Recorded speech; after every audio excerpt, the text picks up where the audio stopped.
Dieu promet à Abraham de faire de lui le père d'une multitude. Il lui promet qu'au travers de Sarah, il allait lui donner un enfant. Les années passent et l'enfant ne vient pas. Sarah pousse Abraham vers Agar et ils ont un enfant, Ismaël, qui n'était pas le fils de la promesse. Et Dieu vient corriger cela. Il passe par Sarah afin de demander à Abraham de chasser Ismaël. Ismaël est le symbole de la volonté permissive, de quelque chose que tu as fait parce que tu étais impatient, d'une relation dans laquelle tu es parce que tu as forcé dans la chair, d'une chose que tu trimbales dans ta vie mais tu sais que ce n'est pas le plan parfait de Dieu. Et Dieu t'a toujours dit d'ôter cette chose de ta vie. Et certains, ils attendent le soir pour enlever Ismaël de leur vie alors que c'est le matin. Il y a quelque chose dans ta vie qui n'est pas la volonté de Dieu. C'est Ismaël. Dans des moments charnels où tu avais perdu ta vie de prière, ton intimité avec Dieu et ta foi. Tu as fait des alliances, tu as engendré des choses, tu as commencé des choses. Mais tu te rends compte quand tu deviens spirituel que ce n'était pas le plan de Dieu. Et Dieu te dit d'enlever Ismaël. Et c'est le matin. Ismaël peut être même un ministère que tu as commencé, mais ce n'était pas le plan de Dieu. Ismaël, ça peut être un fiancé avec lequel tu es, mais ce n'est pas le plan de Dieu. Ismaël, ça peut être une affaire dans laquelle tu es, mais ce n'est pas le plan de Dieu. Ismaël, ça peut même être une maison dans laquelle tu habites, mais ce n'est pas la volonté parfaite de Dieu. Ismaël est un enfant, mais il n'est pas la promesse. Quand tu as Ismaël dans ta vie, plus tôt tu te débarrasses de lui, plus tôt Isaac grandira, car la présence d'Ismaël met mal à l'aise Isaac.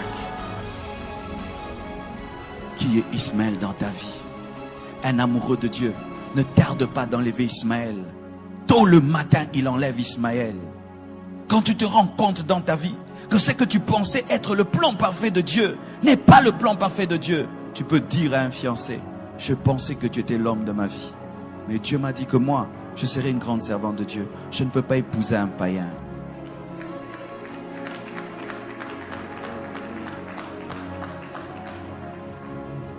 Tu peux avoir commencé un ministère dans la rébellion contre ton père spirituel. Mais quand tu deviens spirituel, tu te rends compte que cette église n'est pas dans la volonté de Dieu. Tu fermes l'église et tu rentres au pied de ton pasteur. Et tu dois le faire à temps. Tu dois le faire très tôt. Qu'est-ce qui est dans ta vie, Ismaël? Lorsque tu as Ismaël dans ta vie, voici ce qui va t'arriver. Ce n'est pas Satan qui te combattra, c'est Dieu lui-même qui va te combattre. C'est lui qui sera ton ennemi numéro 1. Il s'opposera à toi jusqu'à ce que tu comprendras que tu n'es pas plus sage que lui. Enlevez vos Ismaël très tôt. Ne dis pas: je vais le faire dans 1 mois, dans 2 mois, dans 3 mois. Le plan de Dieu va prendre du retard dans ta vie. Je vous assure, mes frères et sœurs, il y a des choses qui prennent 10 ans dans nos vies, alors que ça devait prendre 1 semaine. Tellement que tu as tardé d'enlever Ismaël, tellement que tu as tardé d'enlever Ismaël, et Dieu voit qu'Isaac sera en danger. Tant que tu ne lâches pas la volonté permissive, tu ne vivras jamais la volonté parfaite de Dieu.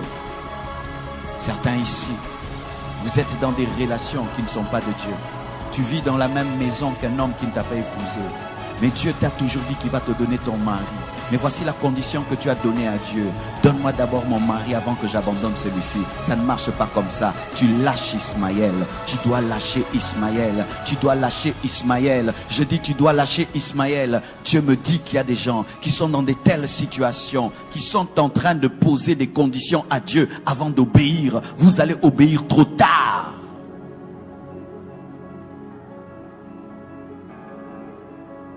Le Seigneur te dit que les affaires que tu fais, ce sont des mauvaises affaires. Tu es en train de gagner ta vie, mais dans le vol. Tu gagnes ta vie dans la magouille. Et il te dit d'arrêter ce travail. Mais tu poses cette condition: Seigneur, tu me donnes d'abord un bon travail et alors j'abandonnerai le mauvais. Non, tu abandonnes le mauvais d'abord et le plan de Dieu s'accomplira.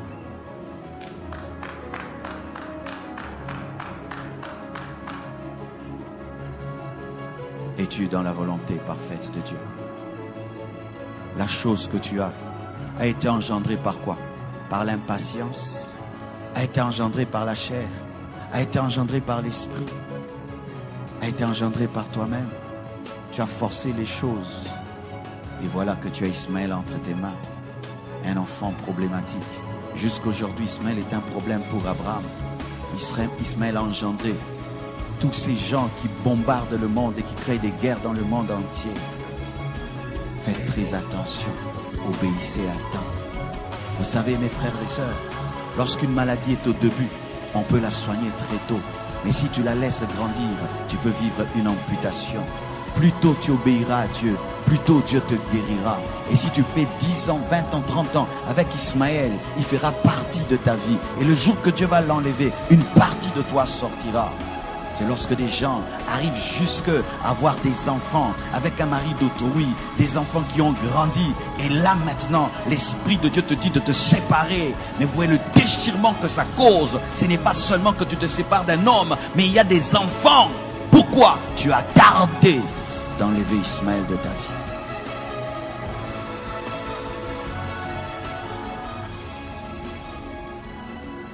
Écoutez, c'est bien.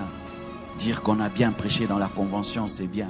Mais si nous, après nous avoir écoutés, mes frères, vous ne pratiquez pas ce que vous avez entendu, et vous tardez encore, vos cœurs vont s'endurcir. Les hommes de ce monde disent qu'il faut battre le fer lorsqu'il est chaud. Pendant que l'Esprit de Dieu est en train d'opérer dans ce domaine de ta vie, profite-en pour décider et te libérer d'Ismaël. Abraham aimait Ismaël. Ismaël était son fils. Mais quand l'esprit est passé par Sarah pour l'en défaire, très tôt matin, il a obéi. Pourquoi? Parce que s'il faisait 2 semaines, il allait changer d'avis. Je ne sais pas si ça t'arrive. Des fois, pour faire une chose, il faut vite la faire. Car si tu tardes, le diable va te parler et tu vas trouver des arguments pour rester dans un mal pendant 2 semaines. Et puis 2 semaines, ça fait 1 mois, 1 année, 2 ans, 3 ans. Et tu te retrouves à ta mort. Tu n'as jamais abandonné Ismaël.